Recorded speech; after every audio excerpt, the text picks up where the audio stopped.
before we get started, if I can figure this out. Bear with me for a second. No, there's a green screen.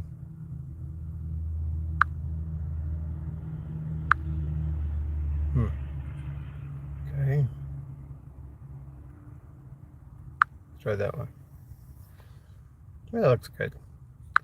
Okay, so in this video, we'll talk about money strategies for new owner operators. So the thing is that you got to learn how to, kind of park your money in the best possible places so you're going to earn some interest on it. Uh, Too often I see where owner operators are just putting their money into a checking account that earns zero interest, and they may have tens of thousands of dollars in that, and they're like, well, I'm keeping that for my truck down payment, or I'm keeping that for truck repairs. Well, that's that's not the worst thing to do, but there's a missed opportunity there, and it's the opportunity is you're not earning any interest on that money. So let's say you have $10,000 in a checking or savings account with 0% interest year over year over year. I mean, this goes on for years, versus putting it in a high yield savings account that earns you 4% interest annual percentage rate. So 4% of $10,000 is $400.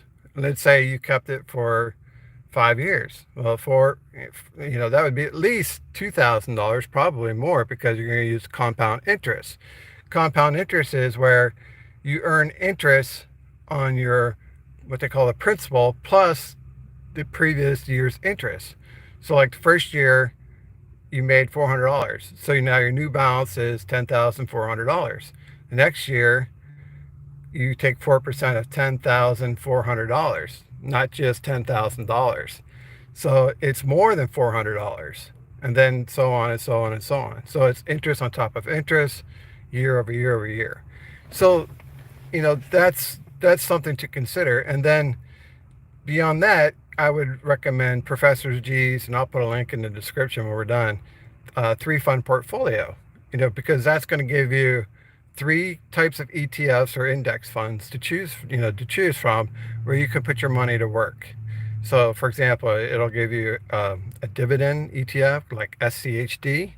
It'll give you a growth ETF like QQQM, and it'll give you something like an index fund S&P 500, for example. And so, you're like, okay, what's the big deal with the three fund portfolio? Well, if you had money in it last year, you would earn 20% interest on that money in 1 year. So again, if you had $10,000 invested in that three fund portfolio times 20%, you would have earned additional $2,000 for the year just by parking your money into that. So when I think about layers of financial strength, as a new owner operator, the more experienced guys have already figured this out, probably for the most part. But for the new owner operators, you're going to have a maintenance account. They probably, like, if you're leased on, or if you lease your tractor to a big box carrier, you're probably going to have a maintenance account. It's either going to be required or it's going to be voluntary. And just an example, at Crete, where I'm at, uh, if you had a truck loan through Crete, then you would pay 18 cents per mile into a required maintenance account. And then you could do a voluntary maintenance account, and you can put in there whatever you want. You want to put 5, 10, or 15 cents in there, you can't. Most guys put 5 cents in there. So total, you're putting 23 cents per mile into required and voluntary maintenance account. Well, over a course of a year, that can add up to several $1,000s that you'll have there parked for maintenance. Okay, that's probably your first level of financial strength, is you're going to be your maintenance account. The second level of finance is going to be your checking and savings account. If you are, for example, if you structure your business as an LLC, you're going to be required to have a business checking account, and you could also have a business savings account. But let's say, for example, you got, over the course of a year, you built your maintenance accounts up to $10,000 and climbing. You're not earning any interest on that money. No, absolutely not. It's just sitting there. The company may be generous and give you something like 0.5% of your money, kind of like a checking account, but it's not really working for you. You're not putting your money to work. And the thing is, with those maintenance accounts, you typically can't touch the money either. So you have to get authorization from the company in order to use your own money. Which is odd. But then you have your money parked in a checking and savings account, whether it's a business checking account or a personal checking account. You're probably going to have at least $5,000 there, and it's not earning you any interest either. Banks aren't giving you hardly anything for having your money in their checking or savings account, other than they won't charge you a monthly fee, which is typically $10 a month. So if you look at the money you got in your maintenance accounts plus the money you got in your personal checking account, you could have $10,000 to $20,000 just between those two things. And it's like, well, you need the money in the checking savings account for what I would call operational cash flow, because this will cover all your miscellaneous expenses while you're on the road, and helps you with cash flow, because you got to pay bills, right? So you need a certain amount of cash in your checking and savings account. Okay, that makes sense. So we talked about maintenance accounts, we talked about checking and savings account. The next layer of financial strength I would recommend is a high yield savings account. That would give you 4% interest APR, annual percentage rate. So, if you're looking for a place to park cash, I would recommend a high yield savings account in addition to your checking and savings account, because the high yield savings account is going to actually earn you money. So you could do, for example, another 5,000 or 10,000 in a high yield savings account. So so now you got a lot of money you're managing. You're learning how to manage your money. So you got the maintenance account, you got your checking savings account, and then you got a high yield savings account. But the high yield savings accounts are really the first account you have that is working. It's making you money. So if you had, for example, $10,000 in a high yield savings account, so it's 4% interest, it's $400 a year over year over year. And the role of the high yield savings account is it's going to be your emergency money. So you should try to get about 6 months worth of living expenses into your high yield savings account. It's going to be your rainy day fund. So if you need $5,000 quickly, if you don't have it in your checking and savings account, you have your emergency money in your high yield savings account that you could draw from. The next layer of financial strength is going to be your investment portfolio. Now, that could be a 401k if you're still a company driver, or it could be an IRA, individual retirement account, or it could be just an investment account, what I would call an individual investment account, something like you would do with Robinhood or E-Trade or something like that. And then that's where you can do the 3-fund portfolio that's recommended by Professor G as an example.